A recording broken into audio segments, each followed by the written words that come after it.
بسم الله الرحمن الرحيم ألف لام را تلك آيات الكتاب المبين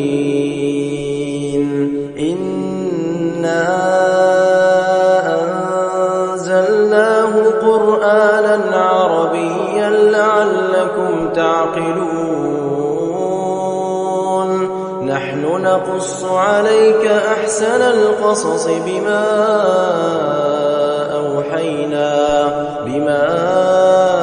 أوحينا إليك هذا القرآن وإن كنت من قبله لمن الغافلين إذ قال يوسف لأبيه يا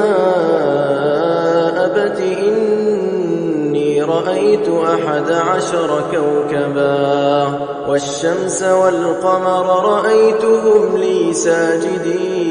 ساجدين قال يا بني لا تقصص رؤياك على إخوتك فيكيدوا لك كيدا إن الشيطان للإنسان عدو مبين وكذلك يجتبيك ربك ويعلمك من تأويل الأحاديث ويتم نعمته عليك وعلى آل يعقوب كما أتمها على أبويك من قبل إبراهيم وإسحاق إن ربك عليم حكيم لقد كان في يوسف وإخوته آيات للسائلين إذ قالوا ليوسف وأخوه أحب إلى أبينا منا ونحن عصبة إن أبانا لفي ضلال مبين اقتلوا يوسف أو اطرحوه أرضا يخل لكم وجه أبيكم وتكونوا من بعده قوما صالحين قال قائل منهم لا تقتلوا يوسف وألقوه في غيابة الجب يلتقطه بعض السيارة إن كنتم فاعلين قالوا يا أبانا ما لك لا تأمنا على يوسف وإنا له لناصحون أرسله معنا غدا يرتع ويلعب وإنا له لحافظون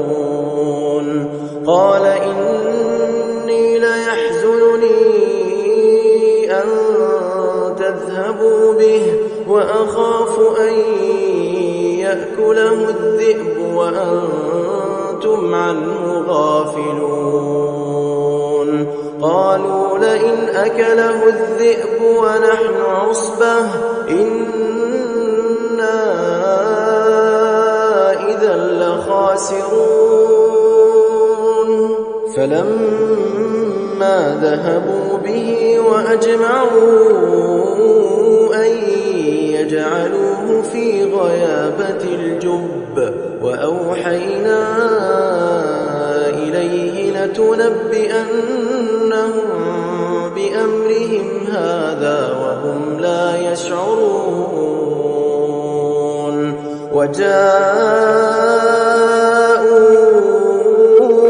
أباهم عشاء يبكون قالوا قالوا يا أبانا إنا ذهبنا نستبق وتركنا يوسف عند متاعنا فأكله الذئب وما أنت بمؤمن لنا ولو كنا صادقين وجاءوا على قميصه بدم كذب قال بل سولت لكم أنفسكم أمرا فصبر جميل والله المستعان على ما تصفون وجاءت سيارة فأرسلوا واردهم فأدلى دلوه قال يا بشرى هذا غلام وأسروه بضاعة والله عليم بما يعملون وشروه بثمن بخس دراهم معدودة وكانوا فيه من الزاهدين وقال الذي اشتراه من مصر لامرأته أكرمي مثواه عسى أن ينفعنا أو نتخذه ولدا وكذلك مكنا ليوسف في الأرض ولنعلمه من تأويل الأحاديث والله غالب على أمره ولكن أكثر الناس لا يعلمون ولما بلغ أشده آتيناه حكما وعلما وكذلك نجزي المحسنين وراودته التي هو في بيتها عن نفسه وغلقت الأبواب وقالت هيت لك قال معاذ الله إنه ربي أحسن مثواي إنه لا يفلح الظالمون ولقد همت به وهم بها لولا أن رأى برهان ربه كذلك لنصرف عنه السوء والفحشاء إنه من عبادنا المخلصين واستبق الباب وقدت قميصه من دبر وألف يا سيدها لدى الباب قالت ما جزاء من أراد بأهلك سوءا إلا أن يسجن أو عذاب أليم قال هي راودتني عن نفسي وشهد شاهد من أهلها إن كان قميصه قد من قبل فصدقت وهو من الكاذبين وإن كان قميصه قد من دبر فكذبت وهو من الصادقين فلما رأى قميصه قد من دبر قال إنه من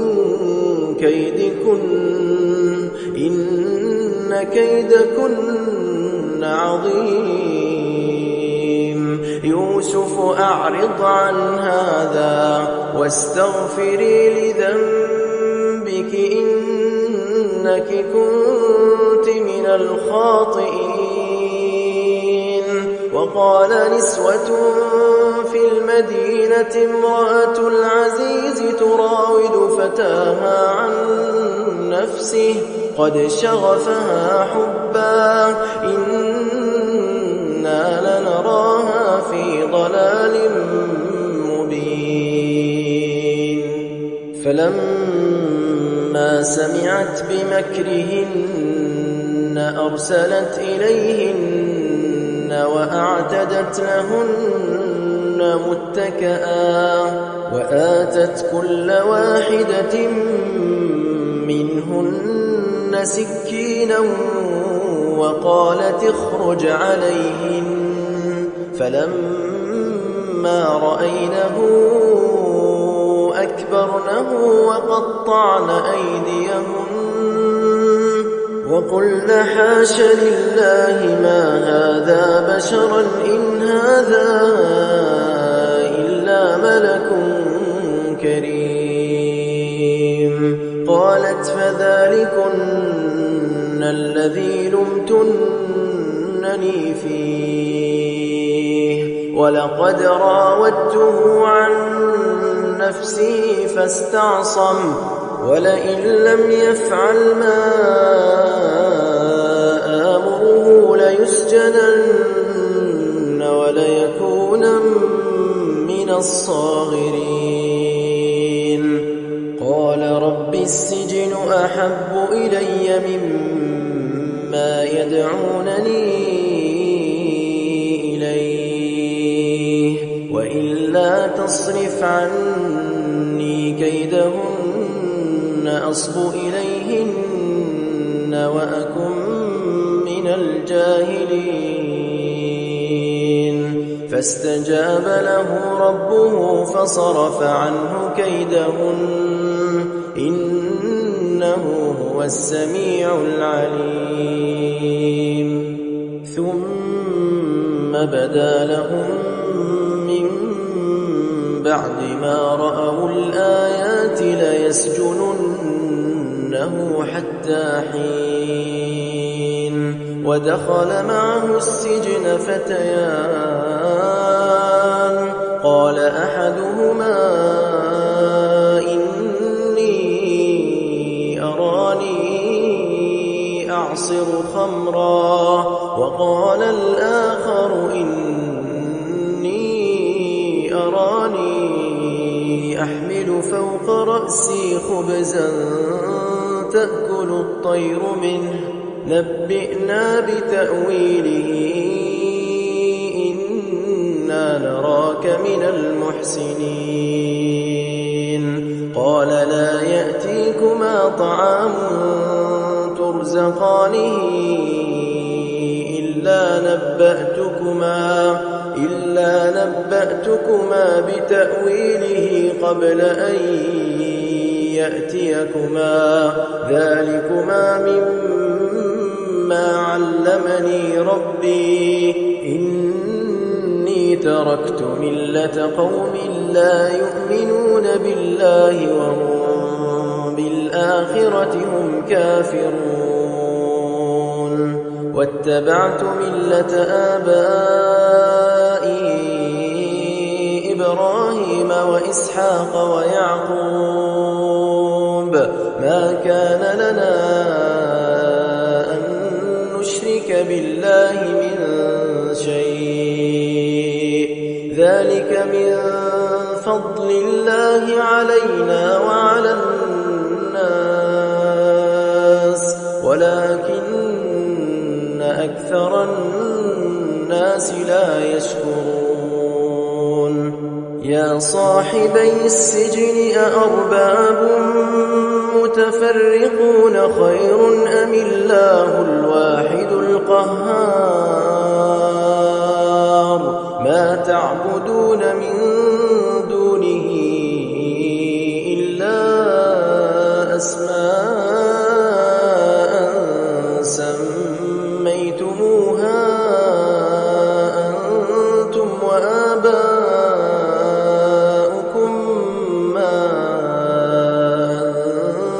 أنزل الله بها من سلطان إن الحكم إلا لله أمر ألا تعبدوا إلا إياه ذلك الدين القيم ولكن أكثر الناس لا يعلمون يا صاحبي السجن أما أحدكما فيسقي ربه خمرا وأما الآخر فيصلب فتأكل الطير من رأسه قضي الأمر الذي فيه تستفتيان وقال للذي ظن أنه ناج منهما اذكرني عند ربك فأنساه الشيطان ذكر ربه فلبث في السجن بضع سنين وقال الملك إني أرى 7 بقرات سمان يأكلهن 7 عجاف و7 سنبلات خضر وأخر يابسات يا أيها الملأ أفتوني في رؤياي إن كنتم للرؤيا تعبرون قالوا أضغاث أحلام وما نحن بتأويل الأحلام بعالمين وقال الذي نجا منهما وادكر بعد أمة أنا أنبئكم بتأويله فأرسلون يوسف أيها الصديق أفتنا في 7 بقرات سمان يأكلهن 7 عجاف و7 سنبلات خضر وأخر يابسات لعلي أرجع إلى الناس لعلهم يعلمون قال تزرعون 7 سنين دأبا فما حصدتم فذروه في سنبله إلا قليلا مما تأكلون ثم يأتي من بعد ذلك 7 شداد يأكلن ما قدمتم لهن إلا قليلا مما تحصنون ثم يأتي من بعد ذلك عام فيه يغاث الناس وفيه يعصرون وقال الملك ائتوني به فلما جاءه الرسول قال ارجع إلى ربك فاسأله ما بال النسوة اللاتي قطعن أيديهن إن ربي بكيدهن عليم قال ما خطبكن إذ راوتن يوسف عن نفسه قلن حاش لله ما علمنا عليه من سوء قالت امرأة العزيز الآن حصحص الحق أنا راودته عن نفسه وإنه لمن الصادقين ذلك ليعلم أني لم أخنه بالغيب وأن الله لا يهدي كيد الخائنين وما أبرئ نفسي إن النفس لأمارة بالسوء إلا ما رحم ربي إن ربي غفور رحيم. وقال الملك ائتوني به أستخلصه لنفسي فلما كلمه قال إنك اليوم لدينا مكين أمين. قال اجعلني على خزائن الأرض إني حفيظ عليم. وكذلك مكنا ليوسف في الأرض يتبوأ منها حيث يشاء نصيب برحمتنا من نشاء ولا نضيع أجر المحسنين. ولأجر الآخرة خير للذين آمنوا وكانوا يتقون. وجاء إخوة يوسف فدخلوا عليه فعرفهم وهم له منكرون. ولما جهزهم بجهازهم قال ائتوني بأخ لكم من أبيكم ألا ترون أني أوفي الكيل وأنا خير المنزلين. فإن لم تأتوني به فلا كيل لكم عندي ولا تقربون. قالوا سنراود عنه أباه وإنا لفاعلون. وقال لفتيانه اجعلوا بضاعتهم في رحالهم لعلهم يعرفونها إذا انقلبوا إلى أهلهم لعلهم يرجعون. فلما رجعوا إلى أبيهم قالوا يا أبانا منع منا الكيل فأرسل معنا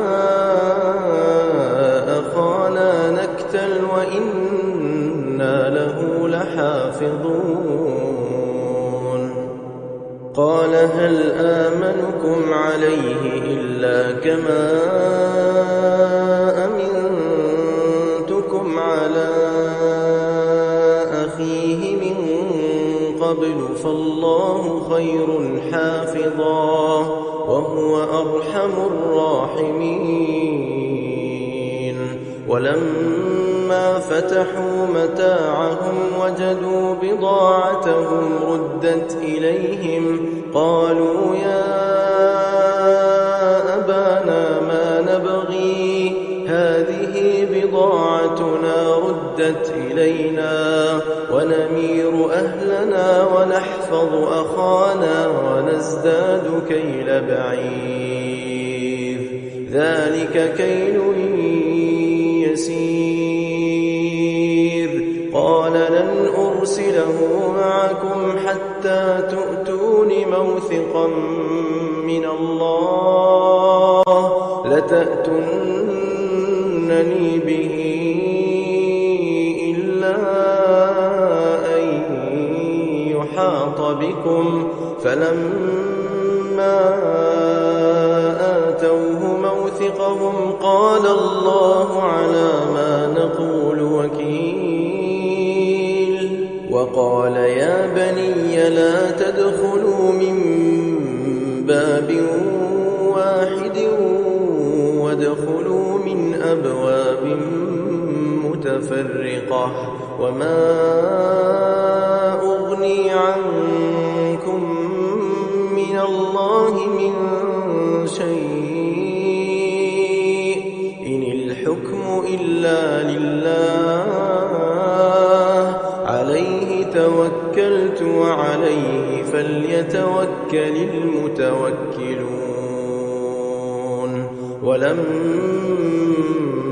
دخلوا من حيث أمرهم أبوهم ما كان يغني عنهم من الله من شيء إلا حاجة في نفس يعقوب قضاها وإنه لذو علم لما علمناه ولكن أكثر الناس لا يعلمون ولما دخلوا على يوسف آوى إليه أخاه قال إني أنا أخوك فلا تبتئس بما كانوا يعملون فلما جهزهم بجهازهم جعل السقاية في رحل أخيه ثم أذن مؤذن أيتها العير إنكم لسارقون قالوا وأقبلوا عليهم ماذا تفقدون قالوا نفقد صواع الملك ولمن جاء به حمل بعير وأنا به زعيم قالوا تالله لقد علمتم ما جئنا لنفسد في الأرض وما كنا سارقين قالوا فما جزاؤه إن كنتم كاذبين قالوا جزاؤه من وجد في رحله فهو جزاؤه كذلك نجزي الظالمين فبدأ بأوعيتهم قبل وعاء أخيه ثم استخرجها من وعاء أخيه كذلك كدنا ليوسف ما كان ليأخذ أخاه في دين الملك إلا أن يشاء الله نرفع درجات من نشاء وفوق كل ذي علم عليم قالوا إن يسرق فقد سرق أخ له من قبل فأسرها يوسف في نفسه ولم يبدها لهم قال أنتم شر مكانا والله أعلم بما تصفون قالوا يا أيها العزيز إن له أبا شيخا كبيرا فخذ أحدنا مكانه إنا نراك من المحسنين قال معاذ الله أن نأخذ إلا من وجدنا متاعنا عنده إنا إذا لظالمون فلما استيئسوا منه خلصوا نجيا قال كبيرهم ألم تعلموا أن أباكم قد أخذ عليكم موثقا من الله ومن قبل ما فرطتم في يوسف فلن أبرح الأرض حتى يأذن لي بي أو يحكم الله لي وهو خير الحاكمين ارجعوا إلى أبيكم فقولوا يا أبانا إن ابنك سرق وما شهدنا إلا بما علمنا وما كنا للغيب حافظين واسأل القرية التي كنا فيها والعير التي أقبلنا فيها وإنا لصادقون قال بل سولت لكم أنفسكم أمرا فصبر جميل عسى الله أن يأتيني بهم جميعا إنه هو العليم الحكيم وتولى عنهم وقال يا أسفا على يوسف وابيضت عيناه من الحزن فهو كظيم قالوا تالله تفتأ تذكر يوسف حتى تكون حرضا أو تكون من الهالكين قال إنما أشكو بثي وحزني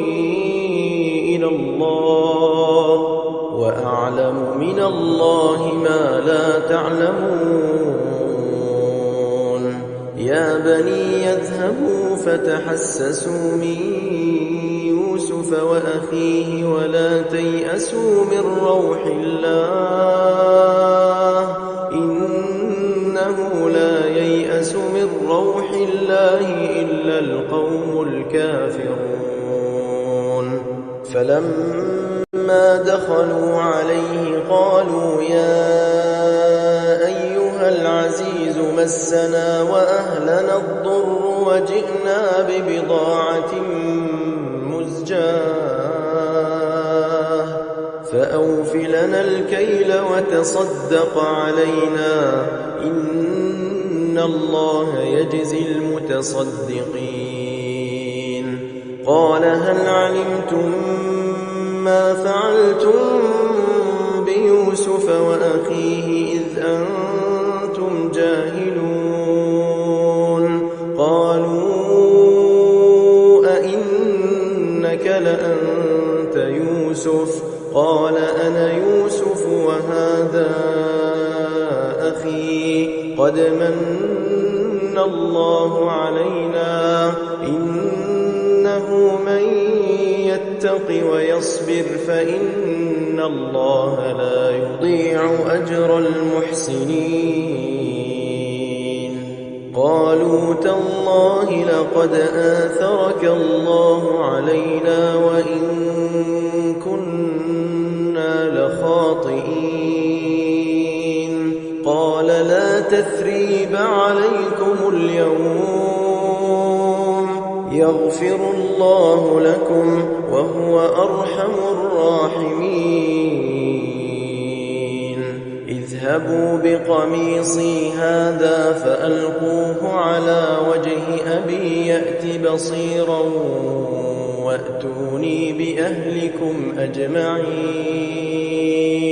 ولما فصلت العير قال أبوهم إني لأجد ريح يوسف لولا أن تفندون قالوا تالله إنك لفي ضلالك القديم فلما أن جاء البشير ألقاه على وجهه فارتد بصيرا قال ألم أقل لكم إني أعلم من الله ما لا تعلمون قالوا يا أبانا استغفر لنا ذنوبنا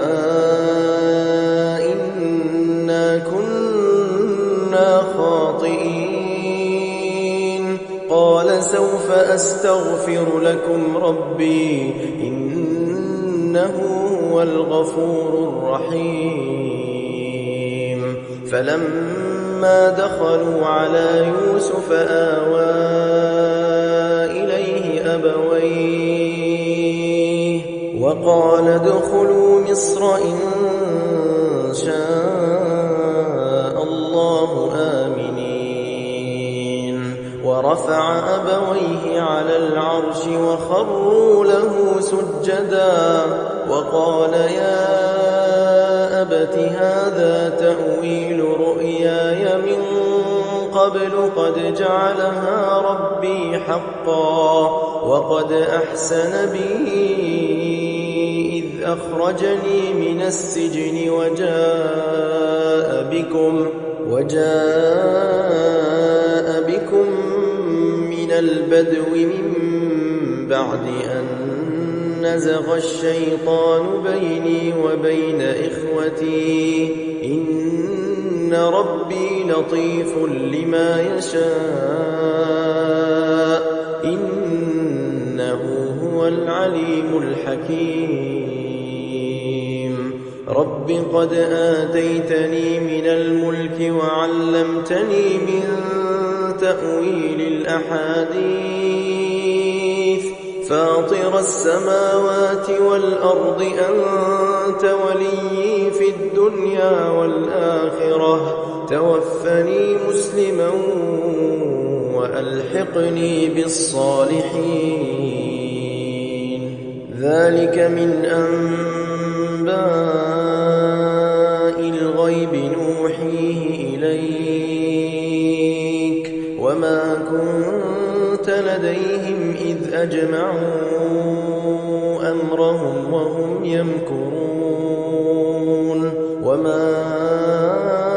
أكثر الناس ولو حرصت بمؤمنين وما تسألهم عليه من أجر إن هو إلا ذكر للعالمين وكأي من آية في السماوات والأرض يمرون عليها وهم عنها معرضون وما يؤمن أكثرهم بالله إلا وهم مشركون أفأمنوا أن تأتيهم غاشية من عذاب الله أو تأتيهم الساعة بغتة وهم لا يشعرون قل هذه سبيلي أدعو إلى الله على بصيرة أنا ومن اتبعني وسبحان الله وما أنا من المشركين وما أرسلنا من قبلك إلا رجالا نوحي إليهم من أهل القرى أفلم يسيروا في الأرض فينظروا كيف كان عاقبة الذين من قبلهم ولدار الآخرة خير للذين اتقوا أفلا تعقلون حتى إذا استيأس الرسل وظنوا أنهم قد كذبوا جاءهم